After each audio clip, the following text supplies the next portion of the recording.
Sir నమస్కారం sir.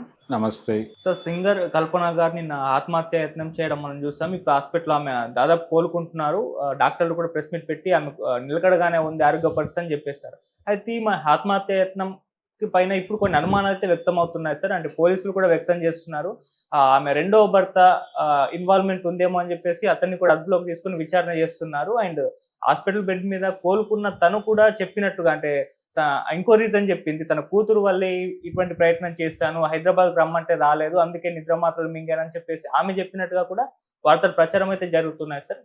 అసలేం జరిగింది కల్పన గారి విషయంలో మరి మీరేం చెప్తారు? అంటే కుటుంబపరమైనటువంటి విషయాలు 100 ఉంటాయండి. హ్మ్. ప్రొఫెషన్‌కి సంబంధించిన ప్రెషర్స్ చాలా ఉంటాయి. ఇవన్నీ హ్యాండిల్ చేస్తూ ముందుకెళ్ళటానికి వాళ్ళకొక సపోర్ట్ సిస్టమ్ ఉండాలి ఇంట్లో. హ్మ్.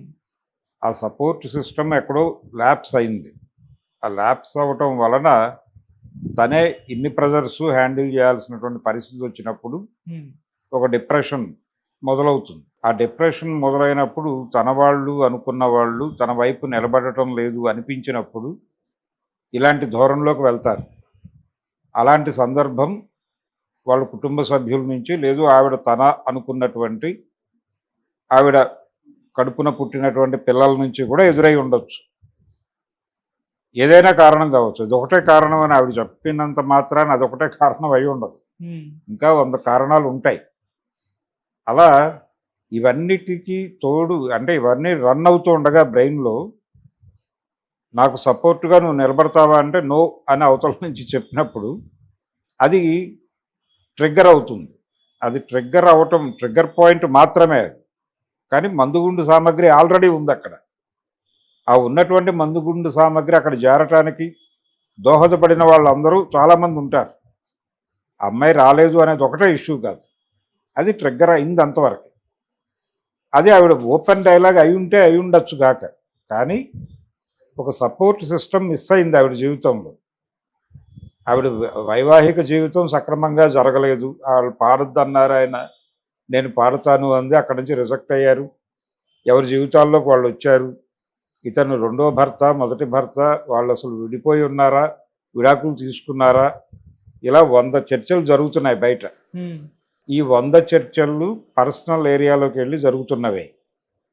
ఈ ప్రెజర్ ఉంది ఆవిడకి. అలాగే ఆవిడ మెడ్రాస్ నుంచి హైదరాబాద్ షిఫ్ట్ అవ్వటానికి ముందు ఆవిడ మీద పర్సనల్ క్యారెక్టర్ అసోసినేషన్ లాంటి ప్రోగ్రామ్స్ కూడా జరిగినాయి మీడియాలో. ఏది ఏదో ఎఫ్ఐఆర్స్ అంటగడుతూ వార్తా కథనాలు రాయటం అనే పని కూడా జరిగింది. ఇవన్నీ తన మీద ప్రభావం చూపించినాయి. ఏదేమైనప్పటికీ ఒక మనిషి తనను తానుగా నిలబెట్టుకునేటువంటి పరిస్థితి లేకుండా పోయింది.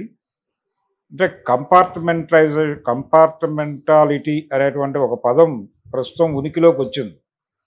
కంపార్ట్మెంటాలిటీ అనగా మెంటాలిటీ అంటే ఒక వైఖరి లేకపోతే ఒక ప్రదర్శించేటువంటి వాళ్ళ వాళ్ళ ప్రవర్తన. ఇది కంపార్ట్మెంట్గా మారిపోయింది. కంపార్ట్మెంట్గా అంటే నాకు నేనే అనుకోవడమే కంపార్ట్మెంటాలిటీ. నేను అంతే, నాకు ఈ పక్కన ఎవరు లేరు, ఆ పక్కన ఎవరు లేరు, ముందు ఎవరు లేరు, వెనక ఎవరు లేరు, హ్మ్. నాకు నేనే అని ప్రతి ఒక్కళ్ళని ఈ కంపార్ట్మెంటాలిటీ అనేది ఎక్కిస్తోంది మార్కెట్ ఎకానమీ. ఎక్కించటం వలన నా జీవితం నాదే అని పిల్లలు అనుకుంటున్నారు. మీ జీవితం మీదే అనుకోండి అని తల్లిదండ్రులకు చెప్తున్నారు. ఎవడి బాధలు వాడు పడుతున్నాడు. ఎవడి బాధలు ఎవరితోనూ షేర్ చేసుకోవట్లేదు. ఒక ఫేక్ ఐడెంటిటీ క్రియేట్ చేసుకుంటున్నారు ఎవరికి వాళ్ళు. ఆ ఫేక్ ఐడెంటిటీలో ఉండిపోయి వాస్తవాలు చెప్పడానికి ఇష్టపడటం లేదు. వాస్తవాలు వినటానికి ఎవడు సిద్ధంగా లేడు అనిపించటం వలన వాస్తవాలు చెప్పడం లేదు. ఇది కూడా మార్కెట్ ఎకానమీ క్రియేట్ చేసినటువంటి వాల్యూనే.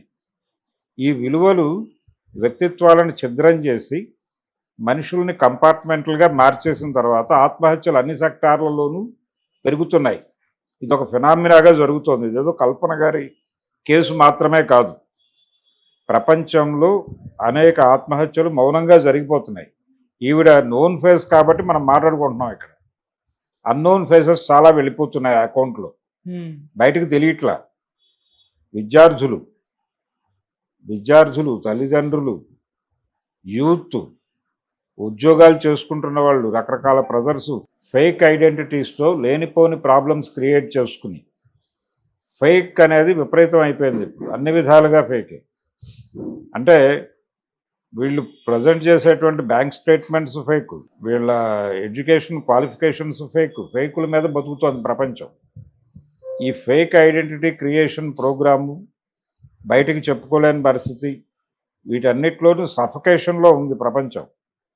ఈ సఫకేషన్ వలన ఈ కంపార్ట్మెంటాలిటీ అనేది జోడింపై చాలామంది నిశ్శబ్దంగా చచ్చిపోతున్నారు. ఇది ఒక ఫినామినా. అంటే దీన్ని అడ్రస్ చేస్తూ ఏ రాజకీయ పార్టీ కూడా మాట్లాడటం లేదు. ఎవరు విచిత్రమైన రాజకీయాలు మాట్లాడుతున్నారు, ప్రపంచానికి సంబంధం లేని విషయాలన్నీ మాట్లాడుతున్నారు. ప్రజా సంఘాలు కూడా దీన్ని ఒక బాధ్యతగా తీసుకోవట్లా. ఆత్మహత్యలు పెరుగుతున్నాయి భారతదేశంలో అనేది ఇంటర్నేషనల్ సర్వే ఉంది. దాన్ని ఆధారం చేసుకుని ఎవడు ఆలోచించడం లేదు విషయాలు. ఇండివిజువల్ కేసులు తీసుకుని మాట్లాడుతున్నారు. ఆవిడ భర్త వదిలేశాడు, ఇంకొక భర్తతో ఉంది, ఈ భర్త కూడా కాదన్నాడు, కూతురు రానుంది. ఇవి కాదు కారణాలు. ఆ కూతురు రాకపోవడానికి, మొగుడితో ఉండలేకపోవడానికి, ఈవిడ కెరియర్ పరమైనటువంటి ప్రెజర్స్ ఫేస్ చేయటానికి, అసలు జీవితం ఏమిటి అనేటువంటి ఒక అగమ్య గోచరం అవటానికి, వీటన్నిటికీ సామాజిక బాధ్యత కూడా ఉంటుంది. అందుకని ఇది అంత ఈజీగా తీసుకోవాల్సినటువంటి కేసు అయితే కాదు. కొంచెం ఇలాంటి సందర్భంలోనైనా ప్రపంచం మాట్లాడుకుంటే బాగుంటుంది. ఓ డైలాగ్ కావాలి ఇప్పుడు ప్రపంచానికి. ఆ డైలాగు ఈ ఇన్సిడెంట్ నుంచి నడపగలిగితే బాగానే ఉంటుంది. కానీ అలా చేయాలని అనుకోవడం లేదు. మళ్ళీ దీన్ని కూడా కంపార్ట్మెంట్గా మార్చి ఈ కంపార్ట్మెంట్ వరకే మాట్లాడుకోండి అని చెప్తున్నారు. కల్పన అనేది ఒక కంపార్ట్మెంట్. ఆ కేసు గురించి మాట్లాడుకుందాం. ఆవిడకి ఎన్ని ఇల్లీగల్ వ్యవహారాలు ఉన్నాయి, ఇది చర్చ. దీని మీదే ప్రపంచం మాట్లాడుకునేలాగా వాళ్ళే డ్రైవ్ చేస్తున్నారు. ఆ డ్రైవ్లో ఎక్కువ న్యూస్ నడుస్తుంది, సర్క్యులేట్ అవుతుంది. సో ఇదంతా కూడా అంటే జీవితాలు వర్చువల్ అయిపోయిన తర్వాత ఇలాంటి దరిద్రాలన్నీ సంప్రాప్తిస్తున్నాయి. అలా కల్పన గారి సూసైడ్, దీనికి సంబంధించి ఆవిడకి రకరకాల సమస్యలు ఉండొచ్చు, కానీ ఆవిడ గతంలో కూడా ఒకసారి ఆత్మహత్య చేసుకునే ప్రయత్నం చేశారనేది ఇప్పుడు బయటకు వచ్చినటువంటి వార్త. అంటే పిల్లల్ని పెంచాలి, ఆదాయం లేదు, ఎలా అనేటువంటి ఒక క్రైసిస్లో తను చనిపోవాలనుకుంది. నిజానికి అది సౌండ్ డెసిషన్ కాదు. ఎందుకంటే పిల్లల్ని ముందుకు నడిపించాల్సిన బాధ్యత ఉన్నప్పుడు భారం తన మీద వేసుకుని ముందుకు నడవాల్సినటువంటి అవసరం ఉంటుంది. ఆ బాధ్యత నుంచి తప్పుకోవడంగా చూడాలి ఆత్మహత్య చేసుకోవటం అనేటువంటి మార్గాన్ని ఎన్నుకోవటం. అలాంటి సమయంలో చిత్రగారు ఆవిడకి ధైర్యం చెప్పి ముందుకు నడిపించారు అని చెప్తున్నారు. అలాంటి ఒక సమస్య మళ్ళీ ఉత్పన్నమై ఉండొచ్చు ఆవిడ జీవితంలో. ఉత్పన్నమైనప్పుడు ఆ రోజున ఆవిడ నిలబడినట్టుగా ఇప్పుడు ఒక సపోర్ట్ ఉంటే ఆవిడ డెఫినెట్గా ఆ నిర్ణయం తీసుకునేది కాదు. ఏం కాదు, యూ కెన్ హ్యాండిల్, నువ్వు చేయగలవు, నీ వల్ల అవుతుంది, కావాలంటే ఏదన్నా అరాకొరా సాయం చేస్తాం మేము, నడు, ఏం కాదు అని చెప్పేవాళ్ళు ఒకళ్ళు కావాలి. జనరల్గా ఆత్మహత్యలు ఎక్కడ జరుగుతాయంటే ఈ తన క్లోజ్ అనుకున్న వాళ్ళు ఇన్ టైంలో అటెండ్ కావటం లేదు అనేది వాళ్ళు అనుభూతి చెందినప్పుడు ఇక చాలు జీవితం అనుకుంటారు. అలా జీవితానికి రాజీనామా చేస్తారు.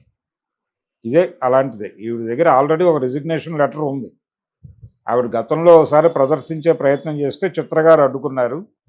ఈసారి ఎగ్జిక్యూట్ చేసే ప్రయత్నం చేసింది. మళ్ళీ ఈసారి అడ్డుకోవడానికి ఎవరు లేక అది జరిగింది. 2 రోజుల క్రితం అంటున్నారు. 2 days అయితే ఆవిడ ఉండేది కాదు. ఆవిడ 2 రోజుల నుంచి డిప్రెషన్లో ఉండి బయటికి రాలేదు. ఈ బయటికి రాకపోవడం అనేది నోటీస్ చేశారు. ఆవిడ టాబ్లెట్లు అంతకు ముందు ఎప్పుడైనా వేసుకుని ఉండొచ్చు, 1 గంట ముందు వేసుకుని ఉండొచ్చు, 2 గంటల ముందు వేసుకుని ఉండొచ్చు, డాక్టర్లు చెప్తారు. 2 రోజుల క్రితం వేసేసుకుని ఆవిడ పడుకుని ఉంటే పరిస్థితి ఇలా ఉండేది కాదు. ఈ రోజున కోలుకునే కండిషన్లో ఉండేది కాదు ఆవిడ. అయితే ఆ క్రైసిస్లో ఆవిడ క్యారీ అవుతోంది చాలా రోజులుగా అనేది అర్థం కావాలి. దీనికి ఎవరైనా కారణం కావచ్చు. ఆత్మహత్యలన్నీ హత్యలే, ఎవరో ఒకరు కారణం అవుతారు దీనికి. ఆ రీజన్ ఎవరు అనేది కనిపెట్టి వాళ్ళ మీద కేసు బుక్ చేసే స్ట్రక్చర్ ఉందా లేదా అనేది ఒకటి వెరిఫై చేసుకోవాలి. ఖచ్చితంగా అలాంటి మెకానిజం, ఒకటి లీగల్ మెకానిజం కావాల్సిన అవసరం అయితే ఉంది. ఆ మెకానిజం తీసుకొస్తారా లేదా అనేది వేరే గొడవ. కానీ కల్పన గారు అంటే ఇంకొక చర్చ జరుగుతోంది. ప్రొఫెషనల్గా వీళ్ళ జీవితాలు అంత సౌండ్గా లేవు. అంటే పరభాష గాయని మనులు, గాయకులు, నటులు వచ్చేసిన తర్వాత లోకల్ టాలెంట్కి అవకాశాలు దొరకడం లేదు. అలా వాళ్ళు ప్రొఫెషనల్ వాక్యూమ్లో ఉన్నారు. మనం అనుకుంటున్నటువంటి అందమైన జీవితాలు కాదు వాళ్ళవి. ఏదైనా ప్రోగ్రామ్ చేస్తే అంటున్నారు కానీ ఆవిడ ఈ మధ్య రీసెంట్గా మను గారితో ఒక ప్రోగ్రామ్ చేసినట్టుగా ఎవిడెన్స్ ఉంది. అంటే కొంత ఆర్థికంగా వాళ్ళకి డబ్బులు వస్తున్నాయి. అంటే సింగర్గా స్టూడియోకి వెళ్ళి 4 సినిమా పాటలు పాడి డబ్బులు తీసుకుని వెళ్ళిపోయినటువంటి దశ ఒకటి నడిచింది సింగర్లకి. అది లేనప్పుడు ఆల్టర్నేటివ్ ఏమిటనేది ఆలోచించుకుంటారు. ఎస్పి బాలసుబ్రహ్మణ్యం గారి కెరియర్ ప్రారంభించినప్పుడు ఆయన మెడ్రాస్లో ఫ్యామిలీ పెట్టినప్పుడు సినిమాలో పాటలు పాడేవాడు కానీ అన్ని పెద్ద అవకాశాలు ఉండేవి కాదు. లేనప్పుడు ఏం చేసేవాడు, ఆయన మెడ్రాస్లో ఉండటం కోసం కచేరీలు చేసేవాడు.